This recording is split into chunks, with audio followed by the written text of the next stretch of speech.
History. Introduction to Sports and History. But lost over Saudi. Wow! That was an unbelievable shot. If Team India keeps playing like this, it won't be long before they win the World Cup for the third time in their career.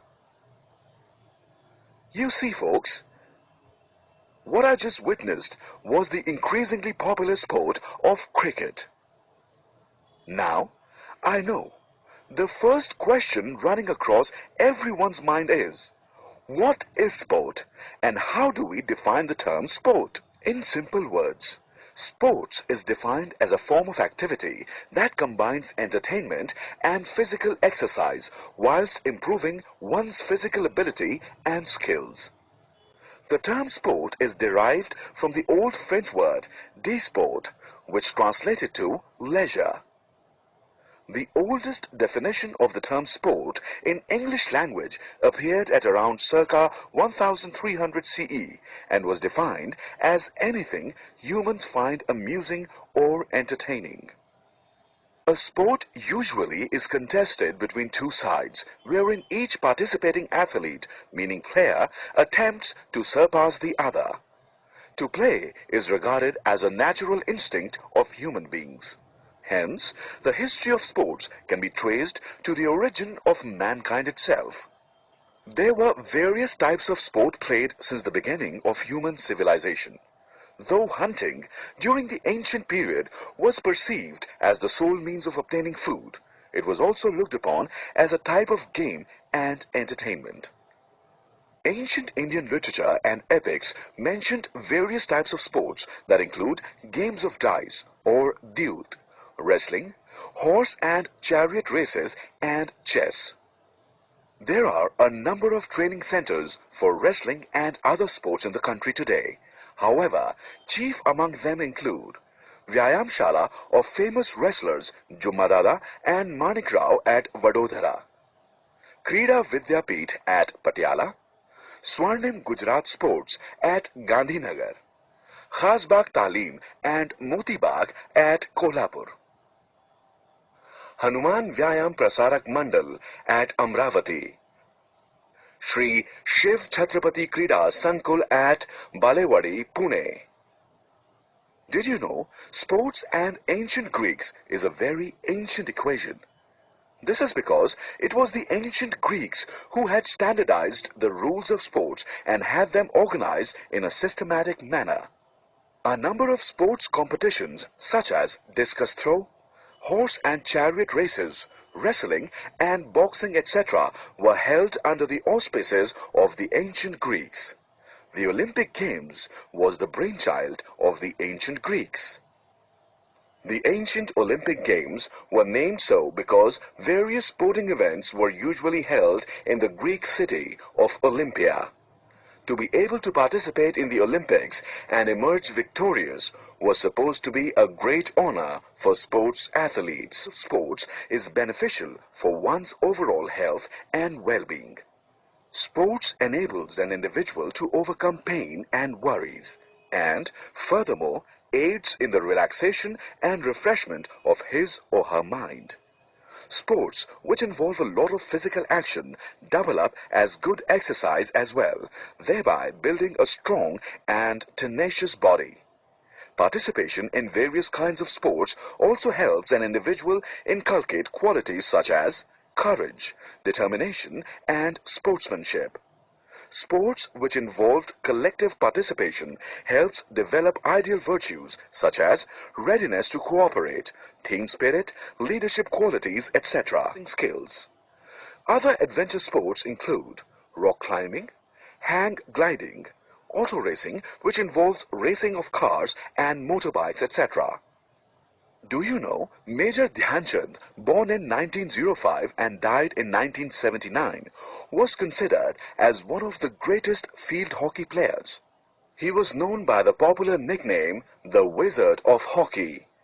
He also captained the Indian hockey team in 1933 CE. Under his captaincy, the Indian hockey team won a gold medal in the 1936 Berlin Olympics. He was also part of the erstwhile Indian hockey teams in 1928 CE and 1932 CE, which had participated at Olympics and won gold medals respectively. Furthermore, he was honored with the Padma Bhushan Award in 1956 CE. 29th August, the birth date of Dhyan Chand, is annually celebrated as National Sports Day in India. Sports competitions. Competitions held in various fields of sport is a worldwide phenomenon. They include iconic sports events such as Olympics, Asian Games also known as the Asiad, Paralympics or Special Olympics for disabled athletes, Cricket World Cup, etc. International competitions are also held on a grand scale for many other sports such as hockey, wrestling, chess, etc. In India, hockey and cricket are immensely popular, with the former being our national sport. Competitions of the aforementioned sports are usually organized at local, city, taluk, district, state, national and international levels. Athletes who performed well in national and international sporting competitions tend to have good career prospects. Globalization of sports. The field of sports during the 20th and 21st century CE was naturally influenced by the process of globalization. International matches of various sports like cricket, football, lawn tennis, etc. could be viewed today in any corner of the world via television, with citizens of the non-participating countries also being able to enjoy them. For instance, the Indian cricket team's victory at the 2011 World Cup event was seen by cricket fans all over the world. Sports fans all around the world have significantly affected the entire structure of sports economy. While fans watch various sports with the chief aim of being entertained, while industrial and commercial companies perceive it as a golden opportunity to advertise their wares. Retired sportsmen also benefited from their association with a particular sport, as they are presented with an opportunity to participate as commentators, sports analysts, etc. Game materials and toys. Present-day sporting equipment or goods differ in accordance with its respective sport. However, the common objects seen in these sporting equipments include balls, nets, rackets, bats, wickets, etc. This means the equipment used for the entertainment and education of children are called toys. The history of toys, just as with sports, traced its origin with the beginning of human civilization. These toys, which were primarily made from clay, have been found in numerous archaeological excavations. These toys were fashioned either by hands or by making use of molds. The existence of dolls have been mentioned in various ancient Indian literatures. For instance, a Sanskrit play named Mrichakatika, attributed to Shudraka, translated to the little clay cart. Toys throw light on the history and technological development of mankind. With the help of various toys that were excavated at Harappa and Mohenjo-daro, we were able to get a glimpse of various religious and cultural traditions prevalent during that particular time period. As a part of the annual traditional Diwali celebrations in Maharashtra, model forts are made with clay images of Chhatrapati Shivaji Maharaj and his soldiers being placed on them. Through these clay-modeled forts, the tradition of keeping the memory of the important role of forts in the history of Maharashtra alive was achieved. Elsewhere, an ivory doll dated to 1st century CE and made by an Indian craftsman was found in an excavation undertaken at Pompeii. The discovery of this doll, which later came to be known as Pompeii Lakshmi, threw light on the Indo-Roman trade relations in existence during that time period. In this manner, toys discovered in various archaeological excavations give a vivid picture on the cultural contacts that existed between nations during ancient times.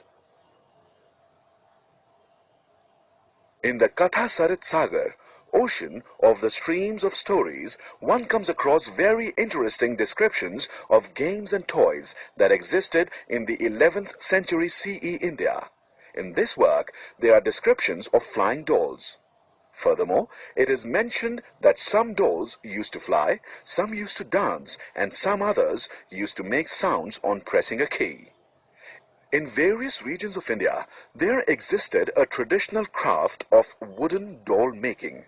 In Maharashtra, they are known as Thaki. Sikkim, Tripura, Nagaland, Odisha, along with its districts Puri, Cuttack, Bargarh, Sambalpur and Khandpara. Kashmir, Basta district, Jagdalpur of Chhattisgarh. Gujarat, Madurai in Tamil Nadu, Tirupati in Andhra Pradesh, Karnataka were some of the flourishing centers of wooden doll making in India. Literature on sports is a rapidly increasing genre of knowledge. Publishing of books and encyclopedias on various sports is a newly developing enterprise. A book on the history of Malkham has been recently published. There is also an encyclopedia on the subject of exercise. A couple of years ago, there was a sports magazine published by the name of Shatkar. There is ample literature available on sports in the English language. There are television channels such as DD Sports, Star Sports, ESPN, Sony 10, etc., which are exclusively devoted to sports. Recently, there have been a few sports-centric movies and biographies of sports athletes which were released in Hindi and English languages. For instance, the sports-centric Bollywood movies Mary Kom and Dangal achieved tremendous success at the box office. Mary Kom tells the story of the eponymous female boxer who became the only Indian woman to have qualified for the 2012 Summer Olympics and win a bronze medal. Dangal is based on the life story of former Indian amateur wrestler Mahavir Singh Phogat, who trained two of his daughters, namely Geeta Phogat and Babita Kumari, who in turn would go on to become the first Indian female wrestlers to win gold medals at various international competitions. The process of making a period drama film involved a deep study of the story, language, dressing style, social life, etc. prevalent during that particular time period.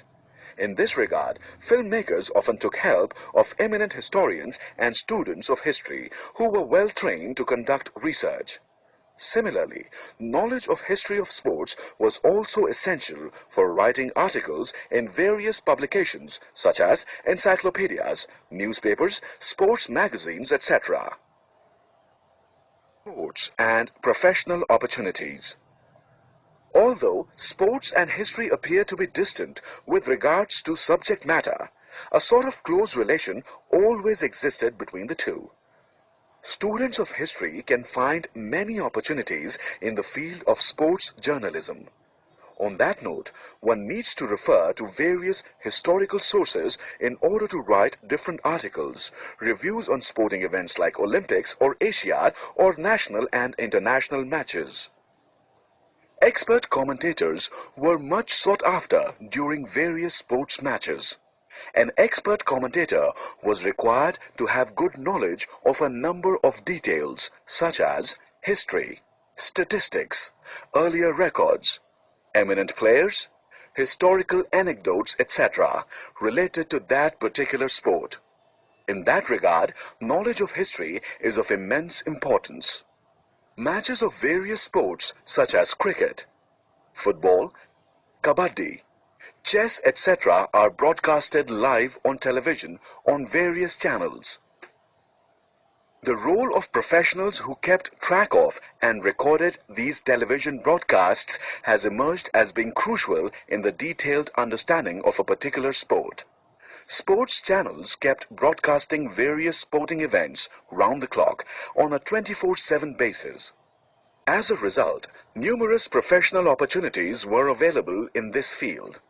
In most sports, the role of a referee, that is, an official appointed to make sure the rules of a game were diligently followed, was essential. Those pursuing to be trained referees were required to pass in various qualifying examinations.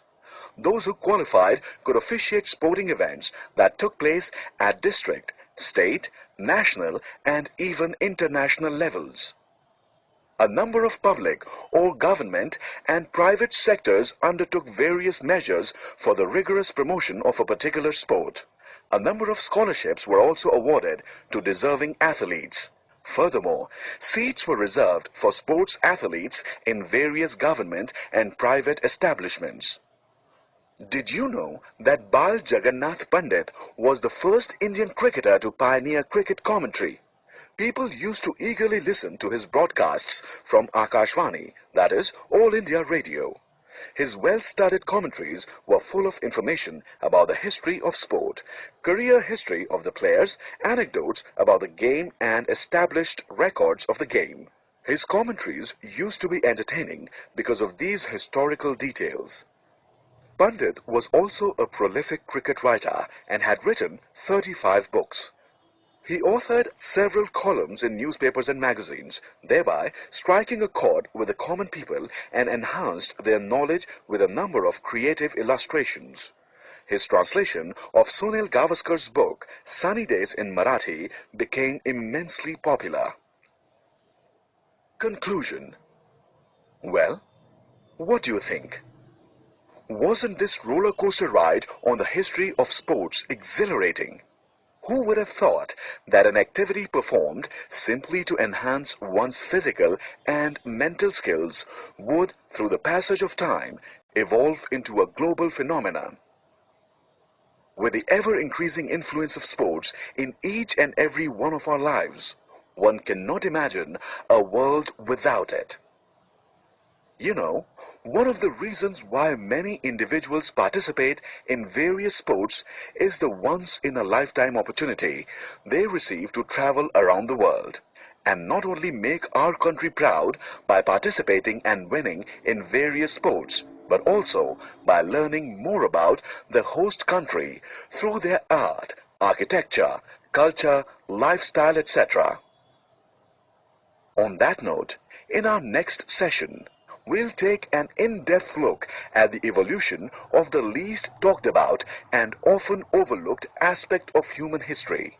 Factors with regards to evolution of the movement of man from one place to another, which through the passage of time came to be clubbed under the umbrella term tourism.